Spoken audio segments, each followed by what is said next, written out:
Everybody, we're team number 4. We're here today to talk to you about net neutrality and why all bits should be created equal. My name is Morgan Carver. Brian McGowan. I'm Michelle George. And I'm Carrie Smith.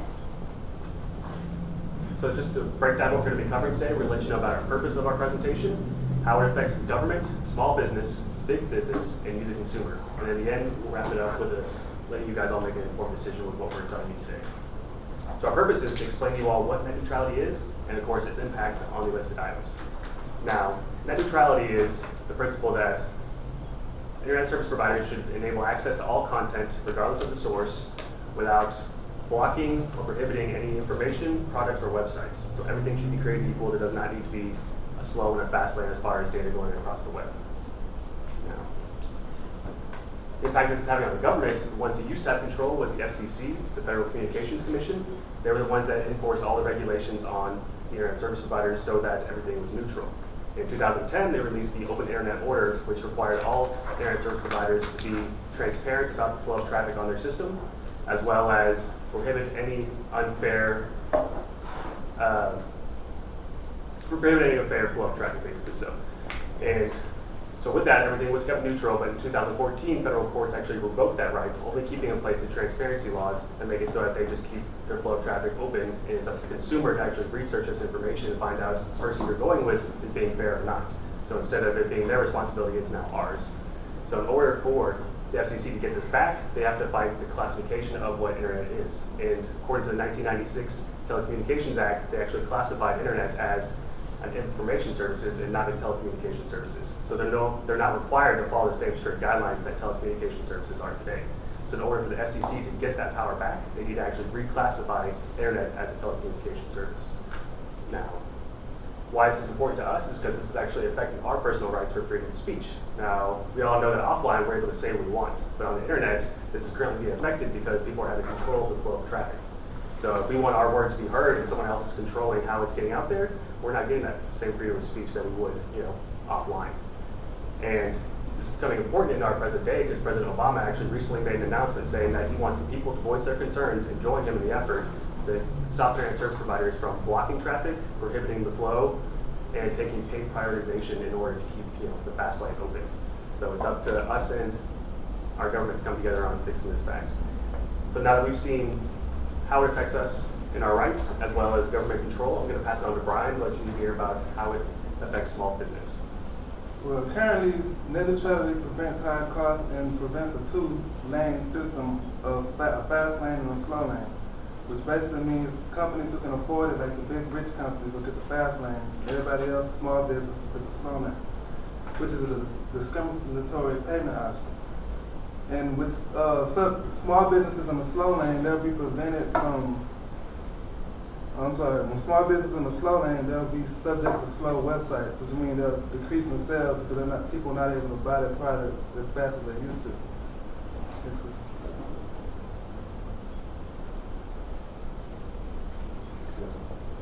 Okay. Second thing net neutrality does is prevent an uneven playing field, which means all the companies in the slow lane will eventually, they will die out. And the fast companies who can afford the fast lane will stay in business. Because the slow lane companies won't be able to do as much video marketing on the internet, because a lot of them put out ads and stuff, but since they can't afford the fast lane, they'll eventually run out of business because their sales decrease.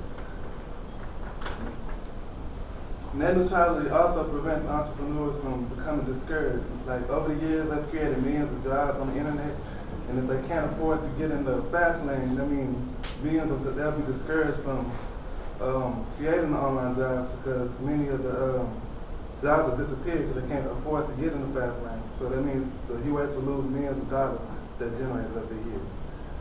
Now that I talk about the impact on the small business, I'm going to pass it over to Ashok, who's going to talk about the impact on the big business. Thank you, Brian. So what it means for big businesses. Without net neutrality, large firms are going to be able to pay this premium price for this high-speed gateway. They're going to be able to push their content at a very fast rate compared to the smaller companies, and this will eventually increase the possibility of them clouding the internet marketplace. So as Brian mentioned earlier, with net neutrality, it's going to be an even playing field.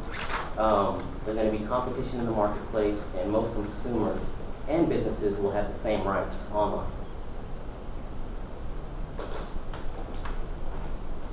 So as far as corporate profits, by creating this first-class-like fare, corporations are going to be able to elevate themselves in the marketplace and kind of push out the smaller names. We're going to be able to see their content in priority versus the companies that don't have money to pay for this fast lane. And also the telecom giants like Verizon, Comcast, and AT&T will reap millions of dollars of profit from this premium service fee they can charge.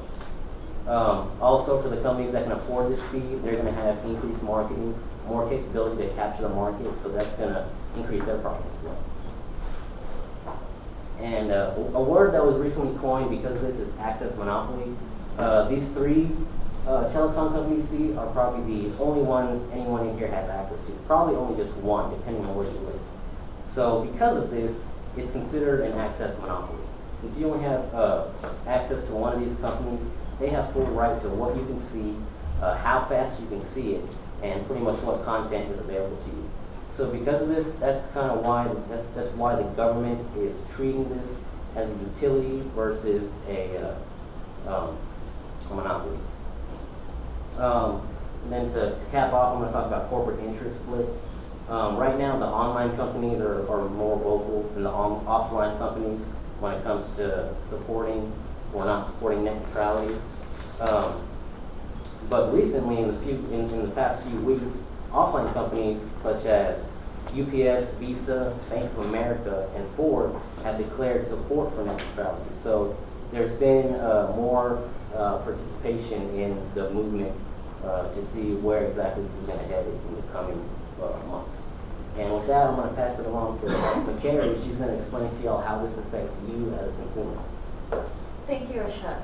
Yes, I will be covering today the impact on consumer habits, the impact that consumers have on business, and also the impact, the common goal that businesses and consumers have in order to change and fix net neutrality.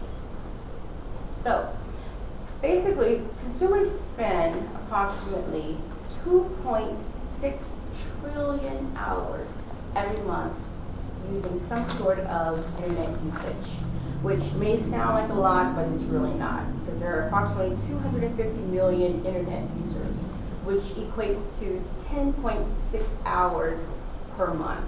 So even though it may not sound like a lot, it still means that there are a lot of internet usage going on with the consumers. Now, this consumer usage can also equate to consumer dollars, because the more time you spend, this chart shows that the more time you spend online, the more money is spent online. So if there is not, if the internet is not a neutral ground and consumers have to pay per usage, or businesses have to pay and pass on that cost, then consumers may in fact spend less time on the internet and therefore spend less money on the internet, which will impact, again, large and small businesses alike. Now, this change and this cost and spending turns into a cycle of loss, because the less money that businesses have to spend, which means the less jobs that they have to offer new employees and also their current employees. And the less jobs you have, the less money you have, the less money you have, the less money you spend, the less money you spend, the less jobs, and the cycle continues. So now, working towards a common goal, large corporations like Microsoft, Google, Amazon, and also, as Ashok mentioned, offline corporations as Visa, Bank of America have now joined together as of 2014 to end the FCC's dominance over, to make sure that they don't dominate net neutrality and end it. And with that, in June 2014, they sought the assistance of the consumer. And the FCC opened the floodgates of feedback at fcc.gov/comments. And shortly after they did that, they received so many comments from consumers that their system crashed. And the FCC sent out a tweet saying that they are experiencing technical difficulties because of heavy traffic. So sounds like the FCC was in the slow lane that day. So basically, today we provided you with information on how the government impacts net neutrality and how net neutrality impacts small business, large business, and your business. So we hope with this informed information, when the time is appropriate, you can make an informed decision. Thank you. Okay, time. 10:22. Okay. So this group at least came the closest today to meeting the time. So what did you like about their presentation? Yes.